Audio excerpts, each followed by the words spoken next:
Om Sadashivat Samarambam Shankaracharya Madhyamam Asmadacharya Paryantam Vande Guru Param Param Ishvaro Guratmati Murti Veda Vibhagine Vyomabda Vyapta Dehaya Dakshinamurtaye Namaha Sava Vedanta Siddhanta Gocharam Tamagocharam Govindam Paramanandam Satiguru Pranatoshmaham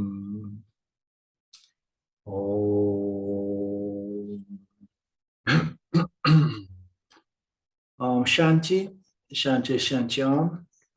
So we are coming to the conclusion of the chapter 4. We begin today on verse 33, page 123rd. We have been looking into Isvara's creation and Jiva's creations, and trying to understand better in which way Jiva is a co-creator within in the universe together, in this apparent universe, in a partnership with Isvara and Jagata, of course. So we have seen the previous verse that Jivas likes and dislikes cause bondage. We know this because when likes and dislikes are present, pleasure and pain are also present. So this is a very, very nice verse and points to the fact that that we can infer, okay, that the problem are likes and dislikes. Why? Every time we experience pain, suffering, samsara, we look and say, oh, there is some likes and dislikes involved, and then we can infer that samsara or suffering is linked to likes and dislikes. We know this because when pleasure and pains are present, so we are mostly concerned about pain, we want to remove suffering, we can see that there are likes and dislikes right at it, no? And when they are not present, I'm free from pleasures and pains, So likes and dislikes, pleasures and pains. So as we know, it's one package. You cannot get rid of dislikes and pain without getting rid of likes and pleasures as well. So that's the name of the game. The following verse is in the dream state. Although external material objects are absent, the dreamer is bound to the dream representations of material objects and experience pleasure and pain. Again, in deep sleep, in a faint, and when mental functions are suspended or suppressed, no pleasure nor pain is felt, in spite of the proximity of material object. This is a very beautiful, nice, and rich verse as well. So it presents us with the other two states besides the awake state. So we know that in the dream, we still are subject to suffering, to pleasures and pains. There are some nice dreams that you wish it never ends, You go there and then you find whatsoever you desire there. You find your soulmate, and then you get married, and then you're happy forever, and so on. And then when you start coming out, you say, oh, no, I want to be here. This is the reality I have been chasing in the awakened state, and now I have found it in the dream state. So the dream state, we have the same experience of pleasure and pain. When we experience a bad dream, we are happy to wake up. When we experience a celestial, pleasurable dream, we are sad when it fades. But it's the same game. It's likes and dislikes. In this case, projecting themselves by themselves, on themselves, without the Vyavaharika as a background. But it does so by recycling the impressions it has collected from its previous interactions with the Vyavaharika, of course. So the dream state, the physical material objects are not there, but the dreamer is still subject to pleasure and pain. And in deep sleep, otherwise, or in a faint, or in Nirvikalpa Samadhi, for example, when the mental functions are otherwise suspended or suppressed, we do not experience pleasure or pain, in spite of the proximity of the material object. So we are in deep sleep, and I think did we look into this verse last week? No. Did we? No, it was before then. So because I remember a simple example. So we are sleeping. We are there sleeping, and besides us, there is a tiger sleeping with us, okay? But I am sleeping. I'm in deep sleep, so I'm experiencing great bliss and anandamaya kosha, satisfaction, peace. And I have the lion or the tiger sleeping next to me. Thanks God he is also experiencing anandamaya kosha, and he's not hungry enough to come out to have his breakfast. So we be in very close proximity of objects, objects of desires, objects of aversion, my likes, my objects of likes and dislikes, they're all around me, but I'm in a different mental state. And I have no experience of samsara. I have no experience of pleasure and pain, even if I'm sleeping next to a tiger, okay?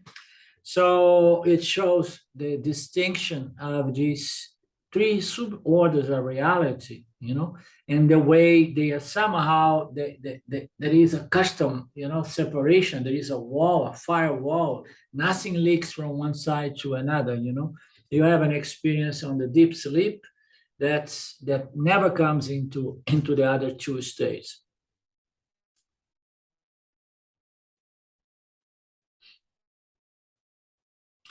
So when the mental functions are suspended, so in deep sleep, we have no experience of pleasure and pain. And in spite of our problems in the awakened state, because things get just suspended or suppressed, but then upon waking up, everything comes back to my mind again. So in deep sleep, when my functions, the ego, the intellect, the memory, the emotions, everything is suppressed, so we experience bliss. We experience the causal body, anandamaya kosha. And it's great pleasure, highly appreciated by everyone. And the most significant passage here is that in the dream state, the objects are as absent in the physical object. I'm in close proximity with the lion again, but now I'm in my dream. In my dream, the lion is not a lion. It's just a small little cat, let's say. Okay, so now in my dream, I can even feel the lion because I'm touching the lion. And in my dream, for me, it is my cat, my pet, and then I'm close to the object, but in the dream, and being altogether a different order. So I do not really experience the objects as they are. I'm experiencing whatsoever impressions I have of other objects. And sometimes the fact that you're in close proximity with something, suppose you sleep there, touching something, and then you start dreaming from that impression. So you're in contact with something, I just playing this example. So I'm there and I'm touching the tiger, but I'm believing that the same touch feels like identical to my cat, and I'm experiencing the cat in my mind. Okay, so the objects are not really present; they are residual impressions from my interactions with the physical objects in my awake state. And the dreamer is again bound to the dream representations of the material objects.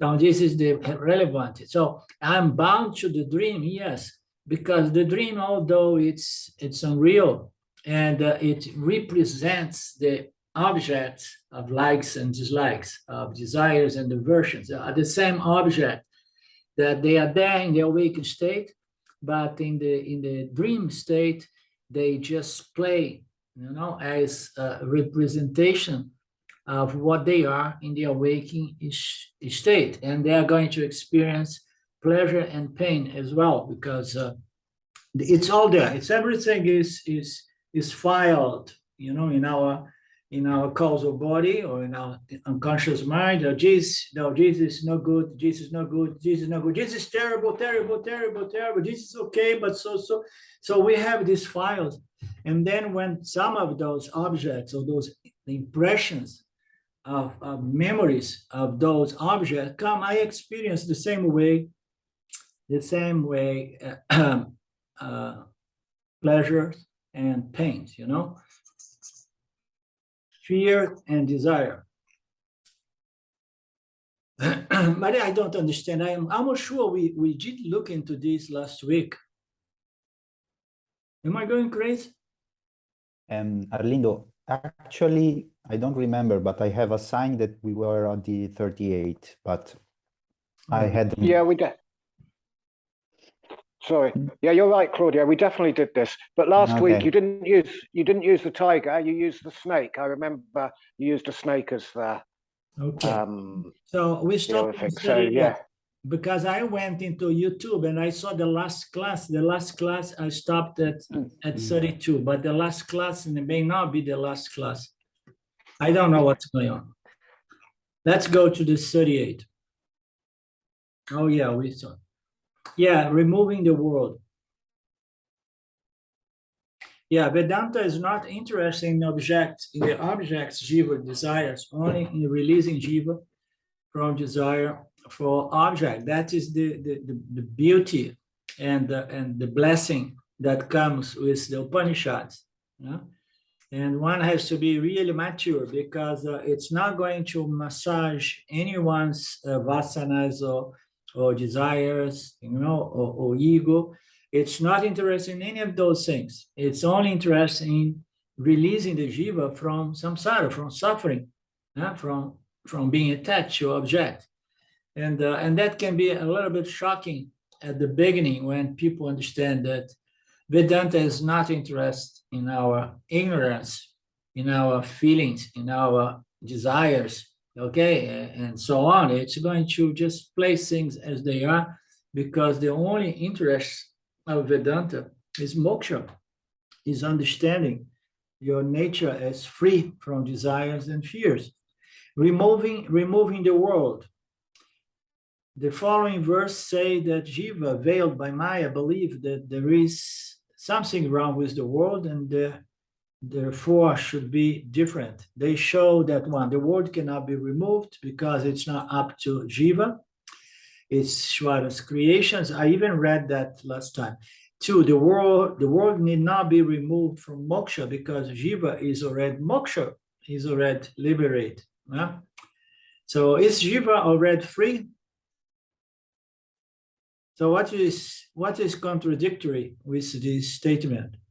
The world need not be removed from moksha because Jiva is already free. So depends on what we call Jiva, because Jiva, this entity, this experiencing, knowing entity, identified as the body-mind, is not free. It's bound. It's bound to its desires, to its vasanas, likes and dislikes, and it suffers. No, it's definitely not free. So the world need not be removed from moksha, because Jiva Atma is Paramatma and therefore already free.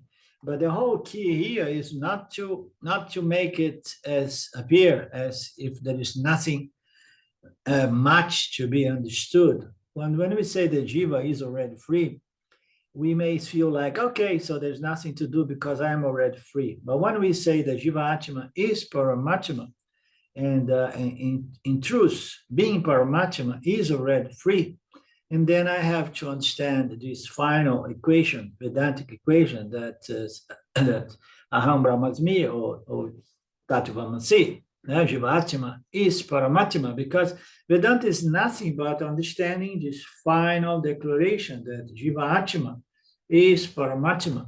Therefore, the world does not need to be canceled or removed, okay? All that needs to take place is a clear understanding of one's true nature, which is the Atma, which is the same Atma in the Jiva and in Brahman. So Brahman, the self, that is, Brahman appears as the Jiva self, okay? So we have the absolute self, the original self, and then we have the Jiva self, or the reflected self, which is fundamentally the self. So Jiva Atma is Paramatma. Therefore, being Paramatma, Jiva Atma is already free, and it does not need to do anything to produce moksha, but yet it has to do so much, including a lot of sadhanas to prepare the mind to come to the point of the understanding that I do not need to do anything because I have always been free as Paramatma, as Atma. You remember the equation, Jiva Atma. Jiva is bound to be consistent with the way I explain things. Jiva, we look at Jiva, we look from the standpoint of ignorance, identified with matter/energy. Its substantial nature is the body-mind complex. As the body-mind complex, Jiva is not free. How? In which way Jiva is free? Jiva is free only if he understands its material, substantial nature as body-mind or mind energy, and then and matter and energy, and then claims its identity as the spirit, as Atma, as the self, as consciousness, as existence. So once we claim our true identity, and then we are claiming the fact and we are declaring to ourselves that I have always been free. And the idea of having to remove the world is an absurd in two senses. First, because I did not create the world, therefore I cannot remove it. And second, it need to be removed because, I am Paramatma and I am free. But if I want to stay with my inferior appearance nature as Jiva Atma, and then we have to accept that I am bound. You understand? I have to accept that I am bound. I have to accept that I am subject to births and rebirths and pleasures and pain and desires and fears. It's okay.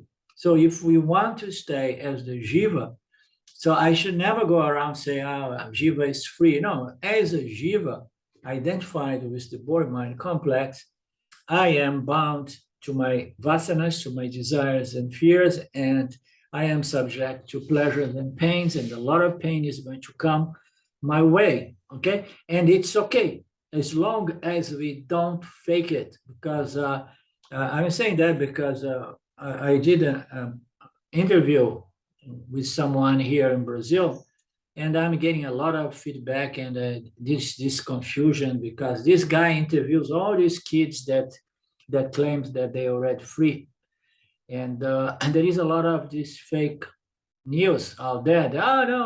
People think I am free as a Jiva, and therefore I need to have the status of awakened or enlightened and so on. Now, if you're identified with the ego, enjoy the ego and accept that you are bound. Accept that you're subject to pleasure and pain. Be honest. You understand? I have a woman that studied with me for more than a year in Brazil. She was very important because she was the one who gave a huge push on this Vedanta Brazil group. And but then, she went on her own way. She moved away. and she started having problems with Vedanta, and then she she developed this huge ego, and she believes that she's free, and she's, and I know she's not. And anybody with a little bit of wisdom can see that she's a samsari that heard those teachings of the Upanishad and faked it completely. I'm already free. I can do anything. I can do anything. I can be anything because I am Brahma. So just be honest. Okay, I want to be the body-mind complex. So accept the fact that you are bound, and don't declare to the world that you are free. And then there is the third point: the world should not be removed from moksha, because the desire to remove it creates more actions and vasanas that further entangle jiva in its sense of duality. Yeah. This desire to remove the world from moksha, it's a not altogether bad desire, because at the beginning we don't know any better. Only when Vedanta comes in our lives. So in the beginning we want to. My first movement was walking away from society and trying to go to some ashram and meditate to, because the world was a source of suffering. Interaction with the world all the time, it was a pain in the butt, as we say. So but the word should not be removed, because when we really get into this idea that I need to become a yogi and learn Nirvikalpa Samadhi to have freedom, and then we are developing the final vasana, spiritual vasana, which is a huge vasana that is going to entangle the jiva in this ultimate attachment to Sattva Gumana, as we know. You are attached to those beautiful experience of that comes from a sattvic, peaceful, silent mind that is going to be producing saguna, nirguna samadhi, saguna samadhi, and all kinds of nice experience, which is again another chain, a gold chain or a silver chain, but it's bounding you to action and its results. So the sense of I and Brahman, or my actions and the results, are the duality as well and alive.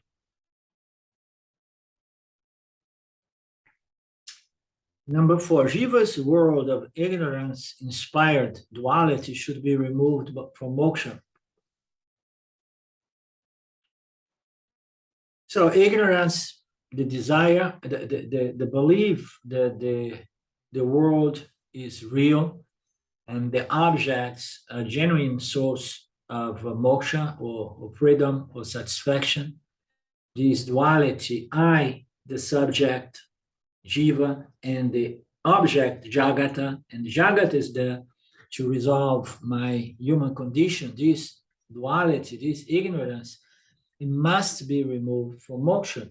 Of course, as long as it is there, it's going to be producing more and more desires and fears and vasanas and vasanas and vasanas, and the individual remains bound to actions and its results. So there is no other way. It's only self-knowledge as the only remedy to neutralize the self-ignorant vasanas.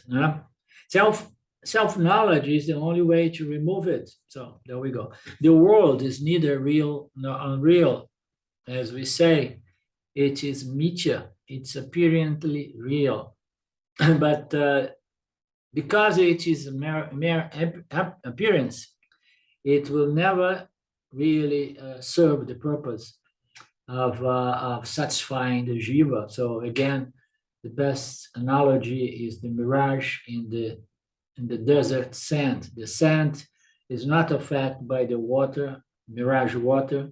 The sand does not get even wet, and much less there is no water there to satisfy the thirst of the traveler. So when we say that it's an appearance like a mirage. And in like the mirage, it's as good as non-existent. Okay, so we have a mirage. Oh no, a mirage exists. Okay, but it's as good as non-existent. Why? First, because it's not real, and second, it's not a source of peace, security, and fulfillment and satisfaction. You are never going to be satisfied if you rely on the world. The world is an apparent reality that should be considered almost like unreal, okay? So, of course, with self-knowledge, we have a different relationship with this meteor world. We know it is an appearance. We know that it's there. We know that within its own order, it has some utilitarian values, the objects such as my dear partner or anything, my house. So everything has its utilitarian purpose or value, but fundamentally, nothing in meteor, nothing in this apparent order is going to provide the resolution that the human Jiva is seeking, searching for. So the only resolution is in finding, claiming, and retaining the understanding of one's true nature as the only reality, which is consciousness, pure consciousness. So, but again, the idea of the world being unreal needs to be understood because it does exist like the mirage, and it does serve a certain purpose. Why? Because otherwise we're going to throw the baby with the bath water and everything. If we say, no, it's as good as non-existent, it's a very dangerous statement because the Jiva lives within this apparent reality. The Jiva Atma, in its substantial material nature, the body, mind complex, it's mithya, is an appearance. Okay, it's within the mirage. So, and unfortunately, the Jiva living within the mirage and does not have a good time. Okay, it experiences a lot of pleasure, a lot of pain and suffering and samsara. So we have this situation. If we tell the suffering Jiva that the world is not real, that there is nothing really to it, it's just a projection, it does not remove the pain of the poor Jiva. You understand, Claudio?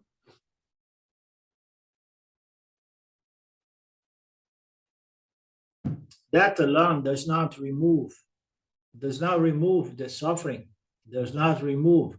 So we need to be careful with these final statements and say the world fundamentally, the absolute statement is that it's mithya, it is there, but it's just an appearance.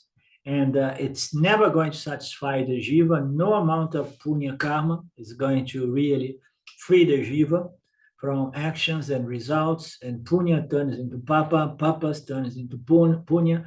So it's not real, but don't take it to be absolutely unreal, okay? Because being integral part of this reality, it's better you take it to be real, or at least apparently real. Take yourself to be apparently real, take the world to be apparently real, and do your work of becoming a better body-mind construct, better mind, purified, refined body-mind complex, so that you can understand these final statements, that the world is not real. Okay, but don't discard it as absolutely unreal, because by doing so, you are not going to get rid of your suffering. Bottom line, that's the bottom line. Are we on the same page? Are we understanding? Yeah, Linda, this is actually, I see that this is actually the biggest problem for a lot of people when they hear about Vedanta, when they hear about that we are not the Jiva, we are the self, we are the consciousness. They always think that that the world will disappear, no? the people think that when you get disappear and they imagine, you know, all this stuff. And I think that this, for me, for the moment when I try to talk a little bit about Vedanta, I always see that this is the problem for people. No, also what we say that when you talk about the world is illusion, so they think, okay, so they dismiss everything, no, and so they have also fear. But now I will not get any pleasure anymore, and I think for the moment this is the biggest problem I see. Yeah, actually, and it's not easy because Vedanta begins with these final statements, but then Vedanta says that very rarely someone listen to these statements and have their problem, their ignorance removed. And then the statements, they come up front with Vedanta. And then the qualifications come second, saying, yes, in order for you to really benefit from these final statements, you have to be qualified. And then after present the qualification, we say, okay, now don't delude yourself. And in order to develop these qualifications, you need to get into Karma, Dharma, Upasana, Yoga. Okay, and a lot of Shravana, Manana, and Nidhyasana, which is great purifier, prepare the mind. So, and then people, they usually don't like this idea of working to develop qualifications, you know. Yeah, exactly. That's the name of Vedanta. Tells the truth and then say yes, but you know, don't get too excited because very rarely someone is highly qualified. And then the person say, but I am one of those exceptions, you know. And then people start tripping, and nobody wants to go for the entire picture, the entire body of knowledge, which includes the spiritual, religious lifestyle, you know, and the knowledge of Isvara, Jiva, Jagat, the spirit of the Karma Yoga, and so on.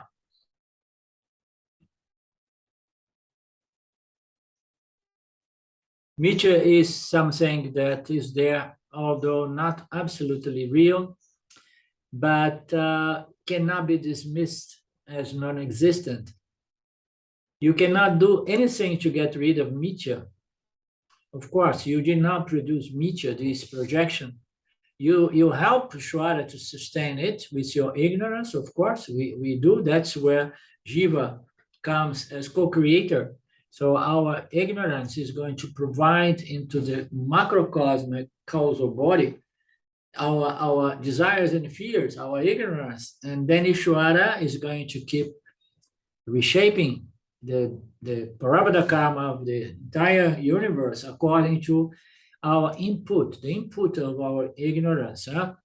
We cannot get rid of this, but we can make the universe a better place. How so? Now, by transforming, converting my ignorant vasanas in wise vasanas, okay? And then I'm going to be provide Ishvara with a better raw material by which it could bring about something different from a Kali Yuga, which is more or less what we are experiencing at this point in the manifestation, you know. So just imagine, we hear these beautiful stories about a different yuga in which there is a lot of wisdom, spiritual wisdom, and people live in justice, in harmony, in respect, in love. So this is a dream. It's a huge dream. And it's said that self-knowledge is the best way to have a positive impact in the Dharma field, in which, you know, slowly, maybe this Kali Yuga could end, you know, sooner than later. So we don't know. We'll see. All we know is that things are getting tough by the months in this Mithya planet called Earth.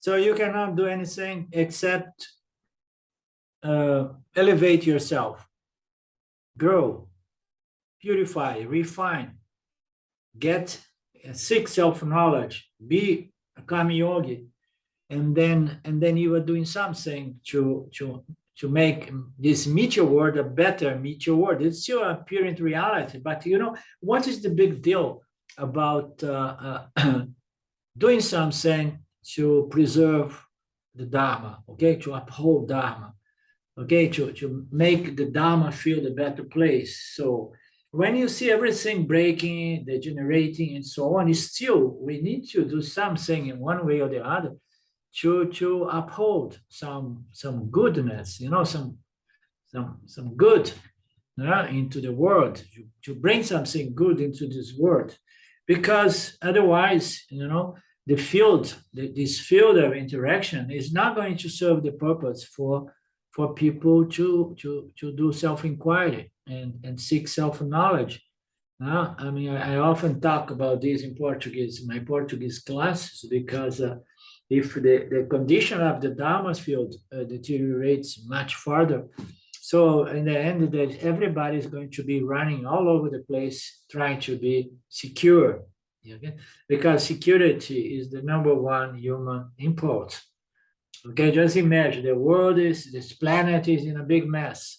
Suppose we have this third world nuclear war or something like that. So most people, most minds are not going to have enough sattva to keep doing the Shravana, Manana, Nidhyasa. Everybody's going to, because the first impulse is to run for security.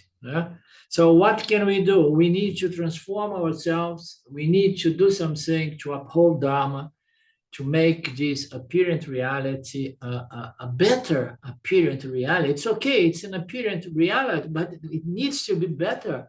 And we do that by getting wiser, by transforming ourselves and being an example of light in this world.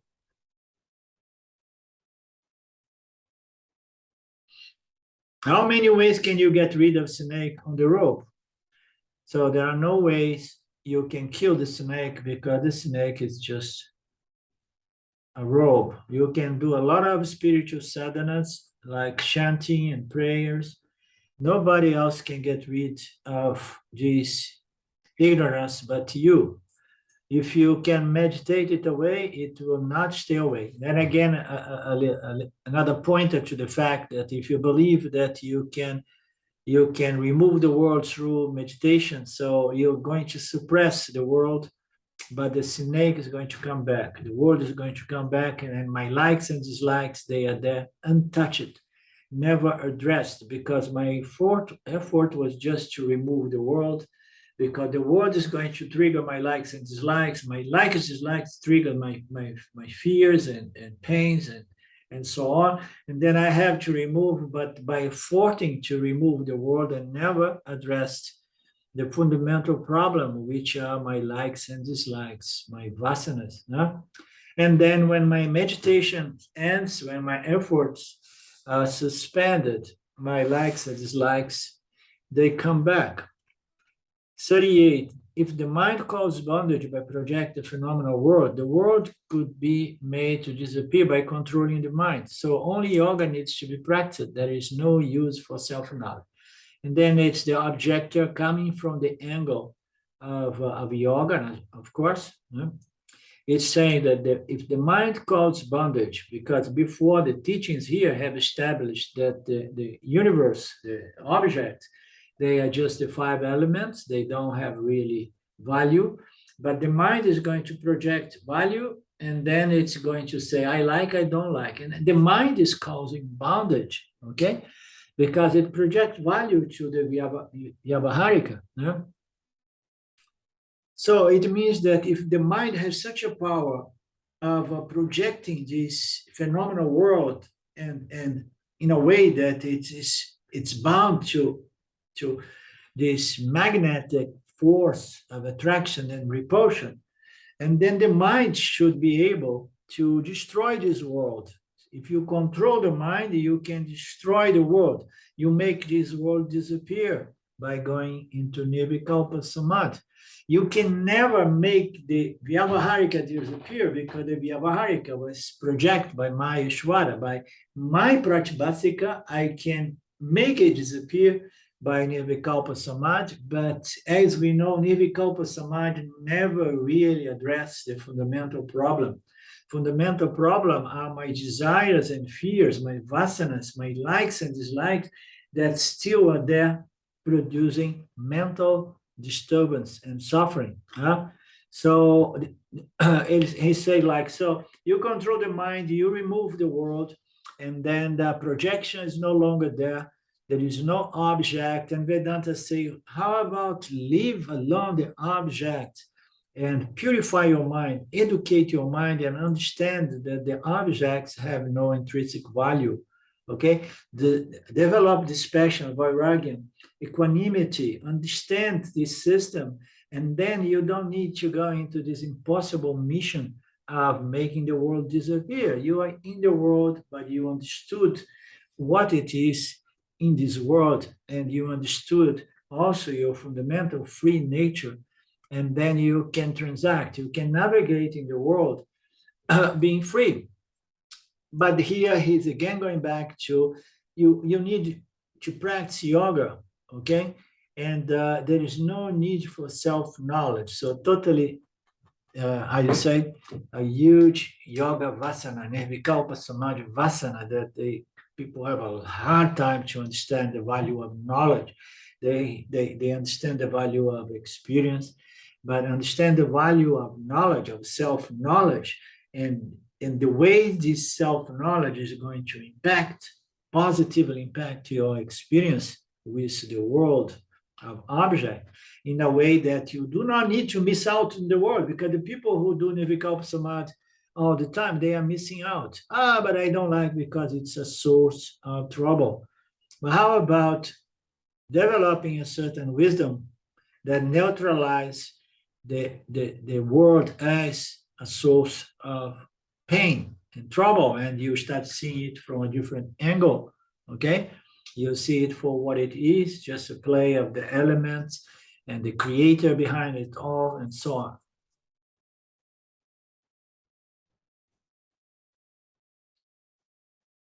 And then the commentary here says that removing the mind is not necessary for self-knowledge, because the presence of the mind does not negate the existence of the self.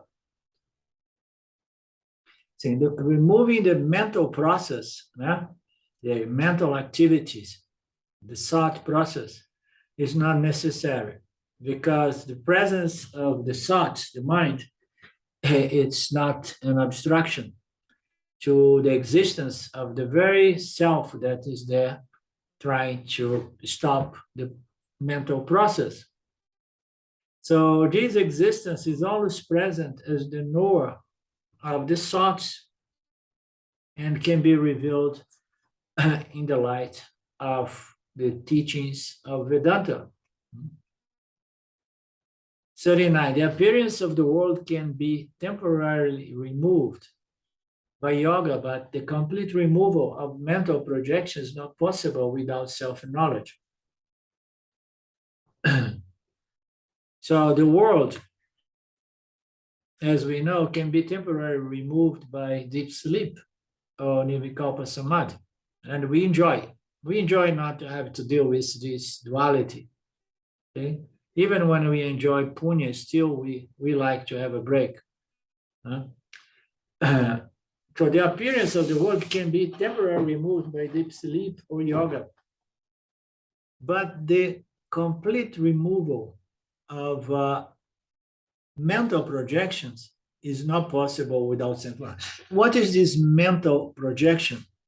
And what is this complete removal of mental projections? So you see the world, and then you understand that removing the world through yoga is not going to bring about a permanent solution, because the mind changes, and then those projections come back, and then pleasures and pains come into play.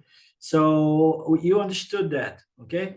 Now you need to understand something more, and a way to neutralize those rugged visions, those desires and aversions that disturb and cause suffering.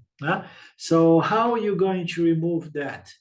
you're going to have to remove that by understanding that you are projecting value in the world of objects as a means to realize, satisfy, fulfill, and free yourself. Okay, so you are projecting value on your objects of experience, and you say, if I get a certain blissful experience, and then it's so beautiful, it's so blissful that it remains with me forever.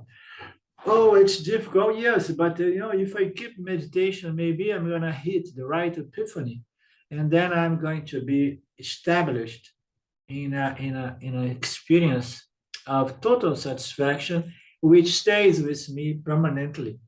So we need to come to that understanding that the nature of every experience is time. Every experience has a beginning and an end, okay, and fluctuates. So experience will never going to produce a satisfaction that remains permanently. So this is a tough one to accept and acknowledge. And then I have to work on what? My mental projection. In other words, I mean, my ignorance is projecting that if I get that ultimate experience, and then I'm going to be permanently happy and free, right?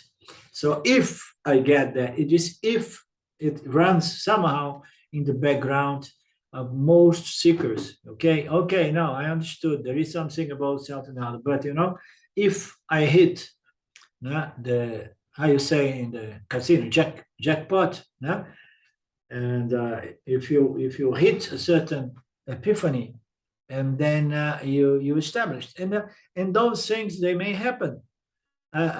Before, long ago, I had contact with some people who had incredible epiphanies that last for weeks and months altogether.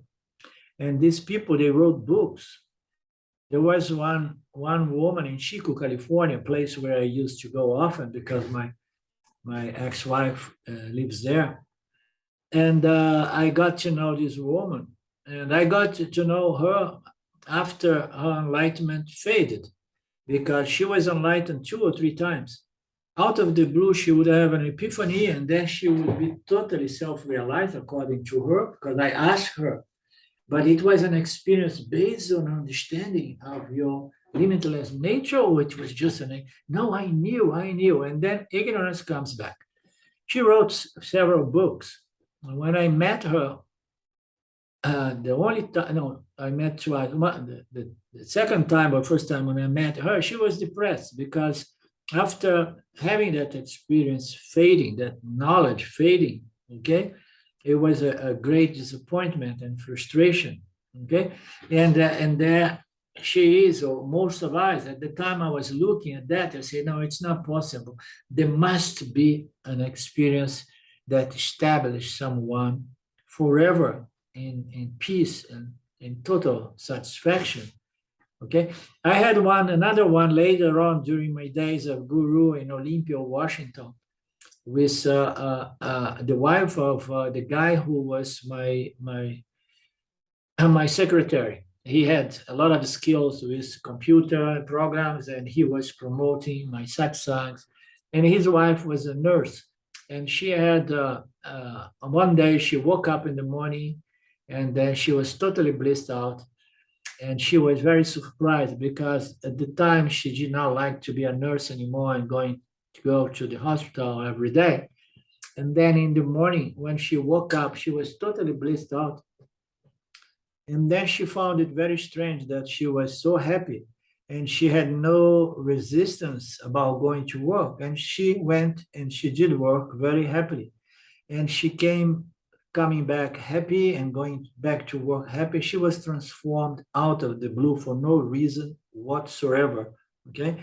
And she stayed like that. I don't remember if it was 7 or 11 days, but we used to play the X days of enlightenment of Mrs. So, you understand?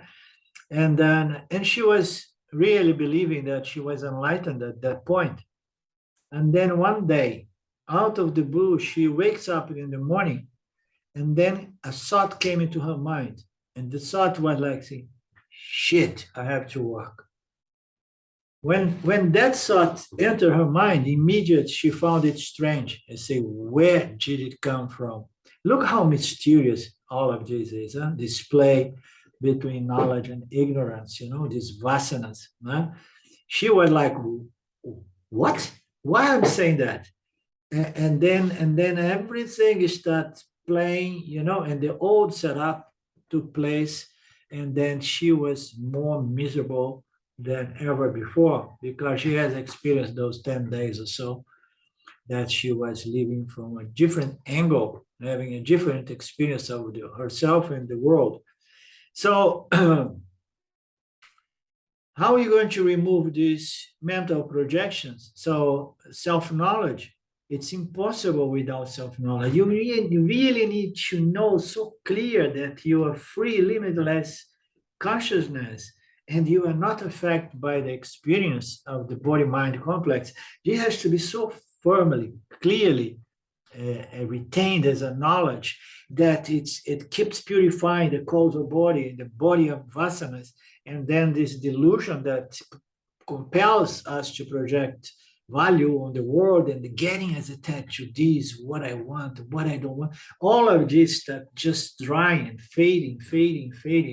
It's a gradual process that accelerates big time with self-recognition, as I like to put. So there is no other way. Without this self-knowledge, this belief in reality as duality and the projection of my likes and dislikes into the objects and my dependence on getting what I want and avoid. So the whole bank comes back and stays. Yoga will never remove, only self-knowledge, and self-knowledge requires a lot of effort, a lot of sadhana, okay? Unless one is an exception to the rule and one is highly qualified, and then it means one has already a purified contemplative mind. So actually the mind does not cause bondage. The mind is an inert reflector. Ignorance causes the self to think it is bound by the objects appearing in the mind.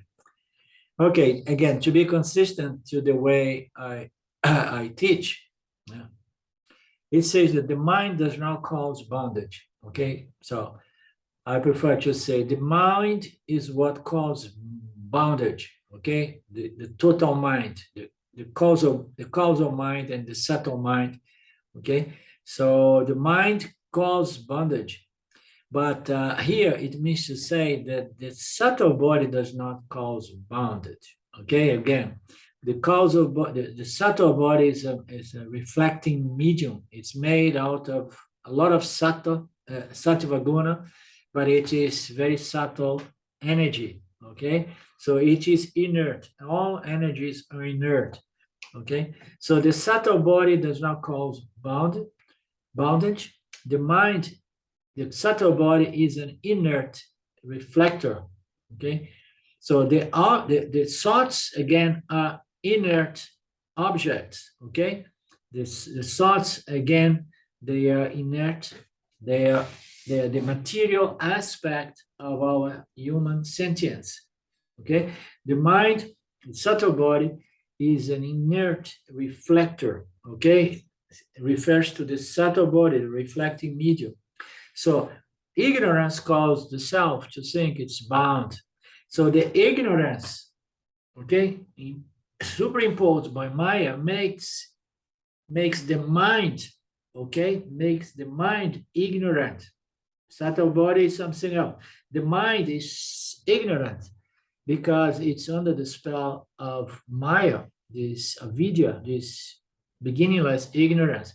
And then this ignorance is going to make the Jivatma, which is the self, to believe that it is the body-mind, and then he's attached to the objects as the objects appears in its mind. So the mind, the reflector, presents, it reflects the vasanas, the desires, and the ignorant jiva is bound to the whole game. of likes and dislikes. Okay, so the mind and the subtle body is inert. What produces the mind? What produces ignorance? What bounds it's the mind. The mind is being operated by ignorance. Okay, the mind under the spell of ignorance being guided by this cosmic ignorance is what causes bondage and suffering. Self-knowledge does not destroy the physical objects and does not destroy the mental objects. Yes, so self-knowledge does not destroy the physical object. This is a very clear statement. And does not destroy the mental objects. Okay. But it makes the mental objects more truthful to what it is in terms of its, how you say, utilitarian values or aspects. You understand? So, for example, if you know a person and then you feel attracted, you feel like I'm in love, and so on. So there is something that appears, and then you have self-knowledge. So self-knowledge is going to accept that mental object, for example, person that I like. Okay. So, but the self-knowledge, although it cannot erase that thought, that mental object with the feel of attraction, but it's going to neutralize delusion. Okay, what is the delusion? What would be the delusion? Oh, finally enough, I found the person that is going to solve all my problems. Okay, now I am set. Now I'm done. I have Vedanta and I found the love of my life. I have someone in Brazil, Vedanta Brazil, who is in this situation. Okay, the person found the love of her life. She's again one of my most important support, and now there she goes. Okay, a little bit of Vedanta, but now I found someone, and under the spell of delusion, I see that person or that thing, okay, as the source of pure punya that's going to resolve myself. So self-knowledge is not going to destroy the physical, it's going to neutralize the delusion caused by this inner object, the mental objects that remains as subtle memories or subtle tendencies or subtle likes and dislikes. And then it says that self-knowledge removes the association of awareness with the mind, leading to the understanding that the mind and the world are not real. So again, to be consistent, self-knowledge removes the association of consciousness with the mind. Okay, so it's a little bit dangerous statement. You need to understand where the angle that Ramji is presenting here. So I would put it, the self-knowledge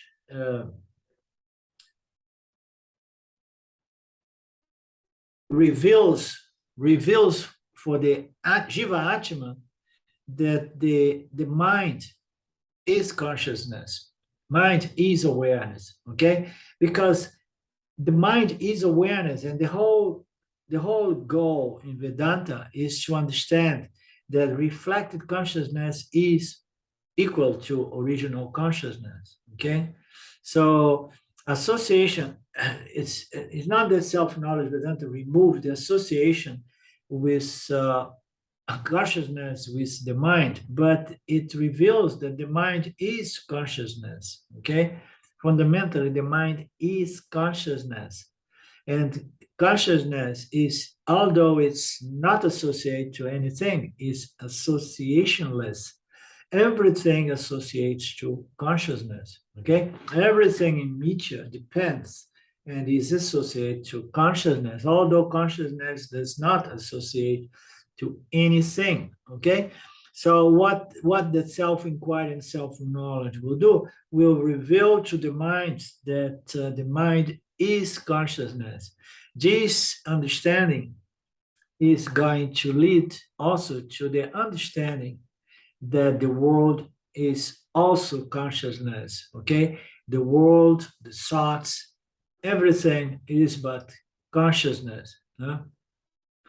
Not real, but appearing to real, the Jiva Atma, again, I'm always trying to avoid any possible confusion. The Jiva Atma, it has two aspects to itself, okay? One is matter/energy, which is the body-mind complex, okay? And the other is original consciousness, okay? So the spirit, as sometimes I put it, okay? So the Jiva Atma is real as the spirit. The Jiva Atma is real as consciousness, pure consciousness, original consciousness. But the Jiva Atma is reflected consciousness. Now, Jiva Atma is a mixture of original consciousness and reflected consciousness, and we're going to see it in details towards the end of the Panchadasi. Okay, so Jiva Atma is original consciousness, and then it gets mixed up with reflected consciousness, and it therefore can claim my true nature is original consciousness. Okay, so the mind, once it understands and claims that I am Paramatma, I am free consciousness, okay, I say I am real, okay, I am the only reality because I am Brahman, I am Paramatma, I am Satchitananda, okay, and then at that point the mind is no longer the body-mind complex. The mind is now being represented as Satchitananda, which is its true nature, its true essence, okay? But if the mind under the spell of Maya, ignorance, and then it has to be seen as not real, the Jiva Atma under the spell of ignorance has to be seen as not real, because the Jiva Atma under the spell of ignorance believes to be the body-mind complex. And the body-mind complex is phenomenal. It's just unreal. It is an appearance. It's mithya. But there is something which is the substratum of mithya, something which is the substratum of the Jiva Atma, that sometimes I like to put as the Atma, the self, okay? The I. So the self is the only reality. The Atma of Jiva Atma is equal to the Atma of Paramatma. Therefore, the Jiva, the mind, are real and are not real. Depends on where its identification stands. If my identification stands on the phenomenal body-mind complex, and then I am not real. Okay? But if my identification stands as Brahman, in Brahman as Brahman, in consciousness as consciousness, pure, limitless consciousness, and then this Jiva Atma is real. You understand? So this self-knowledge is going to reveal to the mind that the mind is the self. And it's going to make it clear in which way this mind is real and in which way this mind is not real. Depends on how you see yourself. You understand?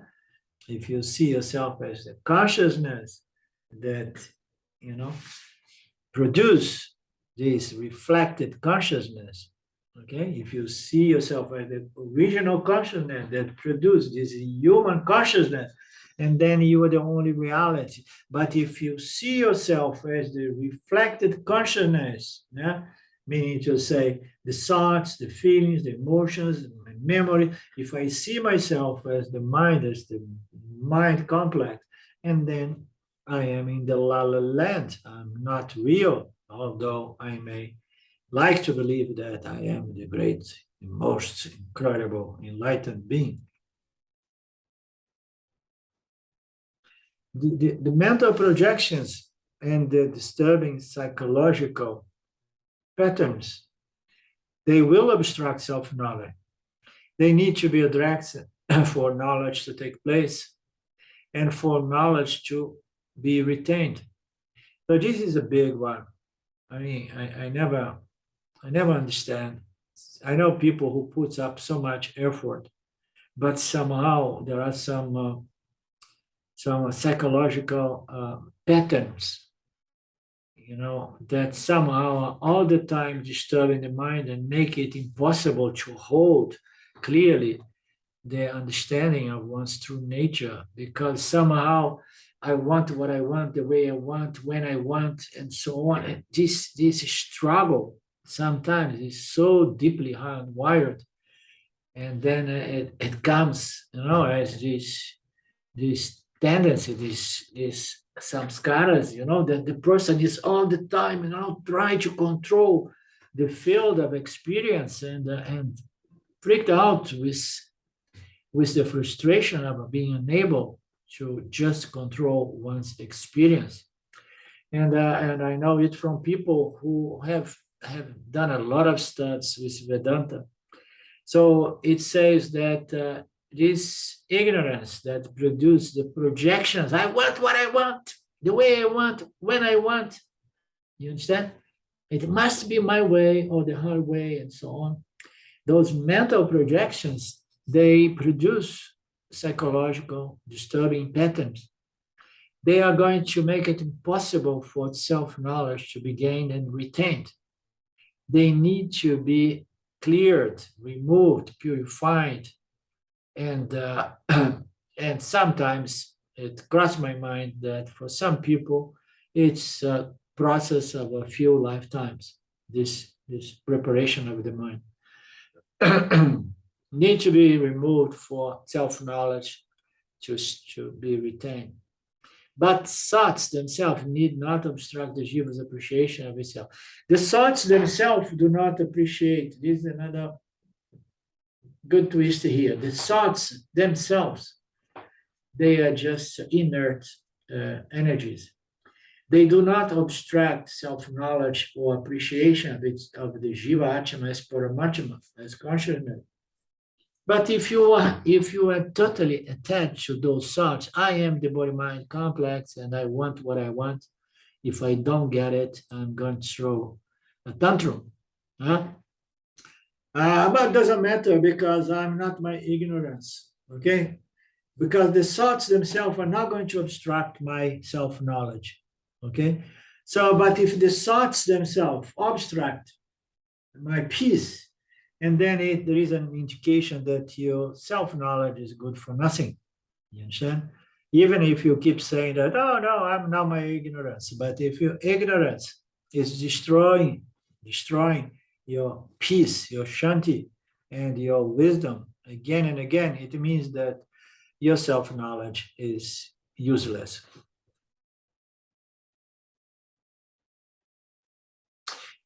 And then here it says that the thoughts are not really a problem because the Jiva is not the thoughts, but it is a problem to the extent that Jiva is identified with those thoughts. And then I say, however, Jivas, because they have Rajasic and Tamasic thoughts, they tend to be entangled with these thoughts and feelings, which compromise their ability to discriminate again. So how good is a self-knowledge in a mind which is absolutely unpurified, okay? A mind that is disturbed. How good can a self-knowledge be there?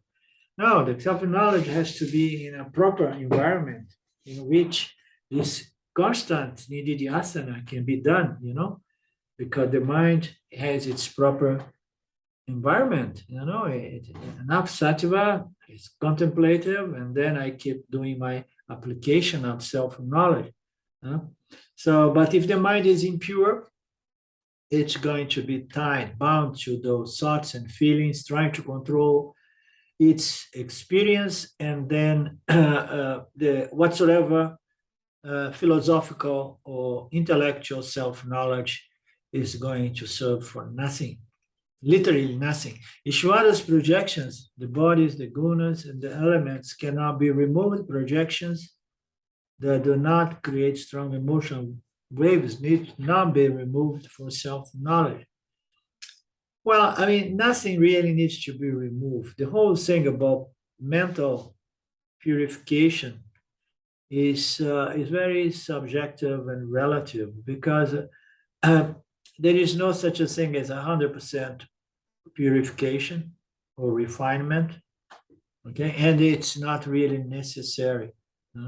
So you do not need to remove all mental projections or all mental disturbance, but you need to clear the mind to a certain degree, that all those mental, strong emotional, they subside, okay?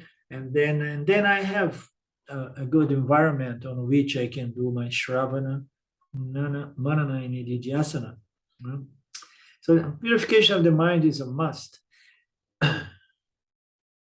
This complete removal, let's see, the verse 39, the appearance of the world can be temporarily removed by yoga, but the complete removal of mental projections is not possible. So the complete removal of mental projections is not possible before self-knowledge, and even after self-knowledge. Even after self-knowledge, there may be still some tendencies that could cause some mental disturbance, but it's very insignificant. The yoni, who is really yoni, whatsoever impurity may still operating there, it recovers almost instantly, okay, to those residual bits and pieces of mental projections or ignorance. You understand, Claudio?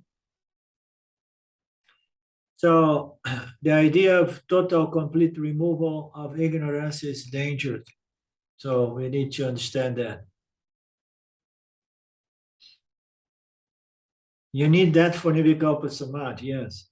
But Nirvikalpa Samadhi is not required for moksha. So yes, you need to remove all mental projections so that you can collapse, have experience of no subject-object duality.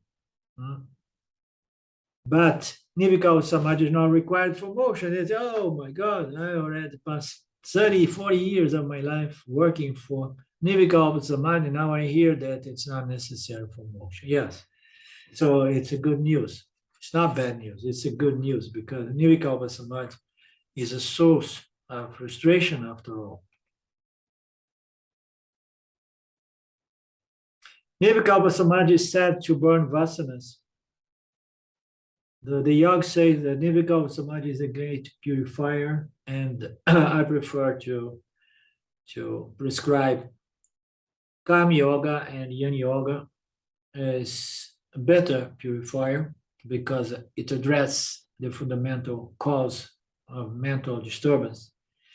But the yogis tend to say that when you are in Nirvikalpa Samadhi for a long period of time, your vasanas, they go in a certain diet of starvation and they start drying out, okay? So you are drying out your tendons, okay?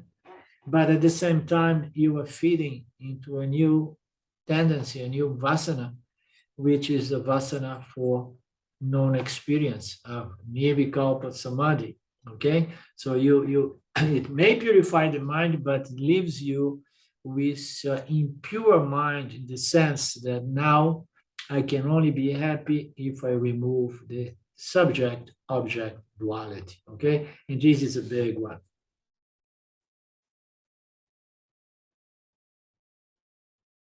The best purifier is the application of the teaching of Vedanta on a moment-to-moment basis. Definitely, at least that is my opinion.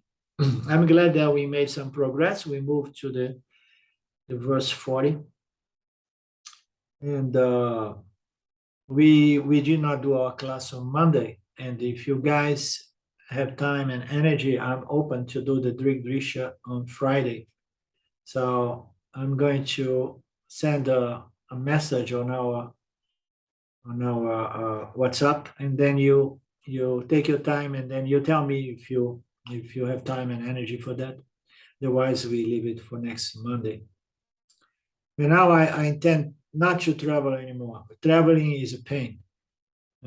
Mark was trying to seduce me to go to India, but oh my God, any small trip is is such a pain, you know, packing up and this and eating out and then getting sick and getting tired. And so no, I hope I will not travel for quite some time now. Om Purnamada Purnamidam Purnamudachyate Purnasya Purnamadaya Purnamevavashishyate. Om Shanti Shanti Shanti. Thank you, Lord. Thank you, my dear friends. We talk soon. Namaste. Thank you. Ciao, ciao. Ciao, ciao. Arrivederci. Goodbye. Thank you, Okay, goodbye. Arlindo. Thanks, Arlindo. Thank Beautiful Bye now. satsang. Thank you. Thank you. Thank you, Mark. Yeah, very nice.